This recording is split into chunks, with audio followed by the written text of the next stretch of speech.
அஸ்ஸலாமு அலைக்கும் வரஹ்மத்துல்லாஹி வபரகாத்துஹு. நபி ஸல்லல்லாஹு அலைஹி வஸல்லம் ஒரு முறை வந்து ஒரு சஹாபாவ பார்க்க போகும்போது, அவரு ரொம்ப உடம்பு சரியில்லாம இருந்தாரு. அப்படி இருக்கும்போது, "என்ன இந்த அளவுக்கு உங்களுக்கு உடம்பு சரியில்லாம இருக்கு?" எந்த அளவுக்குன்னு கேட்டீங்கன்னா, அவரால கொஞ்சம் கூட வாய்ஸ ரெய்ஸ் பண்ணி கூட பேச முடியல. அந்த அளவுக்கு ரொம்ப மோசமா இருந்துச்சு. அப்படி இருக்கும்போது ஸல்லல்லாஹு அலைஹி வஸல்லம் கேட்டாரு, "நீங்க அல்லாஹ் கிட்ட துவா கேட்கலையா? இந்த ஒரு உடம்பு வந்து சரியாவறதுக்காக?" அப்படின்னு கேட்டதுக்கு, அவர் சொன்னாராம், "நான் கேட்டேன். என்ன கேட்டீங்க?" அப்படின்னு கேட்டதுக்கு, அவர் சொல்லியிருக்காரு, யா அல்லாஹ் எனக்கு எந்த கஷ்டம்னாலும் இந்த உலகத்திலேயே குடுத்துரு. மறுமையில எனக்கு எந்த கஷ்டமும் குடுக்காத அப்படின்னு சொல்லி கேட்டிருக்காரு. அத கேட்டுட்டு நபி ஸல்லல்லாஹு அலைஹி வஸல்லம் ஷாக் ஆயிட்டு, "நீங்க ஏன் அப்படி கேட்டீங்க? அல்லாஹ் வந்து ஒரு அழகான துவாவ சொல்லிக் குடுத்துருக்கான். அத நீங்க கேளுங்க" அப்படின்னு சொல்லி இத சொல்லிக் குடுத்தாரு. என்ன துவா அப்படின்னு பார்த்தீங்கன்னா, ரப்பனா ஆத்தினா ஃபித் துன்யா ஹஸன வ ஃபில் ஆখিরাতি ஹஸன வகீனா அஸாபன்னார்.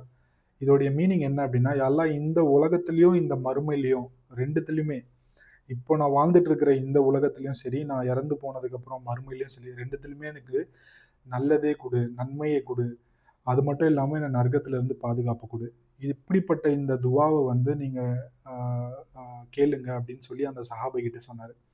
ஸோ அது கேட்டாரு. அதே மாரி அவருக்கு அந்த உடம்பு சரியில்லாதது தான் அதுவும் சரியாச்சு.